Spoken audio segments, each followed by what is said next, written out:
संसद का मॉनसून सत्र शुरू हुए 3 हफ्ते बीत चुके हैं और इस बीच ऐसा कोई दिन नहीं बीता है जब विपक्ष के हंगामे के कारण दोनों सदनों की कार्रवाई को स्थगित न किया गया हो। शुक्रवार को भी विपक्ष ने सदन को चलने नहीं दिया। लोकसभा शुरू होते ही विपक्षी दल नारेबाजी करने लगे, जिसके चलते कार्रवाई को 12 बजे तक स्थगित कर दिया गया।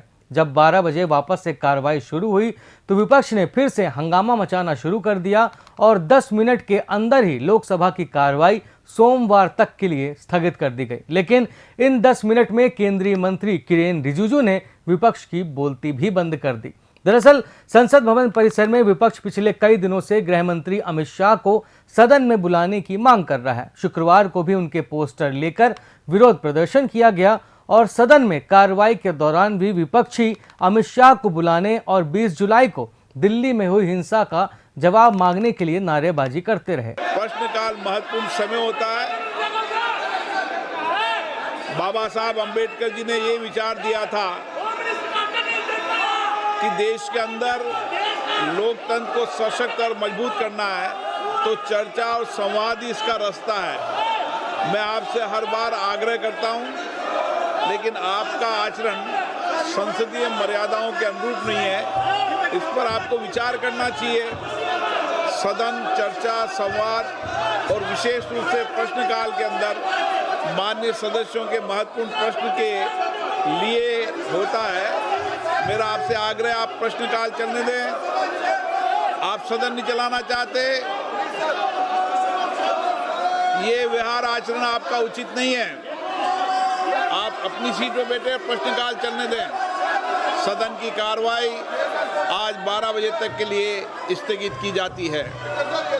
विपक्ष अमित शाह का नाम लेकर जवाब दो के नारे लगा रहा था। इसी बीच केंद्रीय मंत्री किरेन रिजिजू विपक्षी दलों के हंगामे से खासे नाराज हो गए। इस दौरान उन्होंने कहा कि अमित शाह वो इंसान है जिनका नाम सुनकर आतंकी भी कांपने लगते हैं और जिस दिन चर्चा शुरू होगी अमित शाह का जवाब आप सुन नहीं पाएंगे।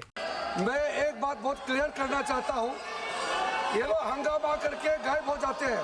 होम मिनिस्टर अमित शाह जी सुबह सुबह पार्लियामेंट में आते हैं और देर रात को ही वापस आते हैं। दिन भर वो पार्लियामेंट में ही रहते हैं। ये नारा लगाने का जो तरीका है वो गलत है।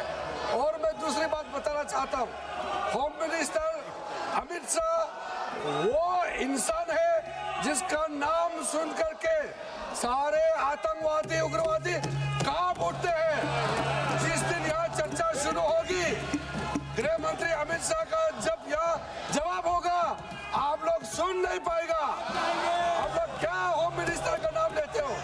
नियम के तहत जिसका बिजनेस होता है उसी संबंधित मंत्री को सदन में आना होता है। आप यहाँ डिमांड डायरेक्शन नहीं कर सकते कौन से मंत्री आना है और किसको जवाब देना है। वो सरकार तय करता है और चेयर तय करता है। इसलिए आप लोग हाउस को डिस्टर्ब करने का, देश को गुमराह करने का ये नाटक बंद करना चाहिए। कांग्रेस नेता पवन खेड़ा ने भी चर्चा स्थगित होने के बाद मीडिया से बात की। उन्होंने कहा कि पहले ये बताइए अमित शाह और प्रधानमंत्री सदन में आ रहे हैं या नहीं आ रहे हैं। फिर क्यों उसके बारे में हम सुबह सुबह टाइम वेस्ट करें? होम मिनिस्टर यहाँ आ रहा है या नहीं आ रहा है ये बताइए। प्राइम मिनिस्टर यहाँ आ रहे हैं या नहीं आ रहे ये बताइए। चंदा चोरी पे कोई बयान देंगे या नहीं देंगे ये बताइए। पैलेट गन्स पे यहाँ आकर बयान देंगे या नहीं देंगे ये बताइए। ये लफाजी, ये ढोंग, इस पे बारे में मुझे बात मत करो। वहीं इस मामले में बीजेपी सांसद रविशंकर प्रसाद ने कहा कि मंत्री अमित शाह रोज सुबह 10 बजे से शाम 7 बजे तक अपने चैम्बर में बैठते हैं। वे सदन में भी आएंगे, मगर इसके लिए सत्र का चलना जरूरी है। ऐसा है, वहाँ जो कहानी चल के आ रही है उसमें स्पष्ट है कि झारखंड सरकार ने एक ब्लैक लिस्टेड कंपनी को पूरा काम दे रखा है। जिसे यूपी में योगी जी ने ब्लैक लिस्ट किया, राजस्थान में भी ब्लैक लिस्ट हुई है और उसको पूरा काम दिया हुआ है कई परीक्षाओं का। क्या मतलब है इसका? मैं फिर कहूंगा, अगर वहां नौकरी बिकती है तो राहुल गांधी खामोश क्यों है? क्या जा रहे हैं इलाहाबाद और बाकी जगह यूथ से डायलॉग करने, और जो सरकार इनके कंधों पर टिकी है उस पर चुप रहते हैं। Rahul Gandhi is a hypocrite.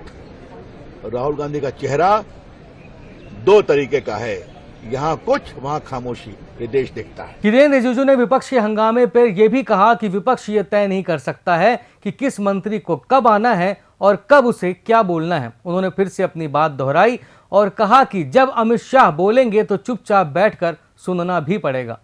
और मैं फिर से कहना चाहता हूं, जब होम मिनिस्टर अमित शाह जी बोलेंगे तो ये चुपचाप बैठ करके सुनना पड़ेगा, और ये सुन नहीं पाएंगे, भागेंगे, तो फिर ये जो इतने दिनों से जो हंगामा कर रहे हैं इसके लिए माफी मांगना पड़ेगा। अपोजिशन जो है वो लगातार यहाँ वो सरकार तय करेंगे, वो व्यवस्था होता है। अभी तो बिल्स पारित हो रहे हैं। रिपोर्ट्स के मुताबिक सोमवार को अमित शाह सदन की चर्चा में शामिल हो सकते हैं, क्योंकि FCRA बिल पेश किया जा सकता है। तब यह देखने वाली बात होगी कि गृह मंत्री के आने के बाद भी विपक्षी हंगामा जारी रखते हैं, वॉकआउट करते हैं, या अमित शाह के जवाब को बिना किसी शोर शराबे के सुनते हैं।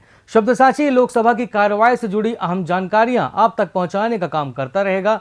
आपको अपडेट्स मिलते रहें, इसके लिए चैनल को सब्सक्राइब जरूर करें। धन्यवाद।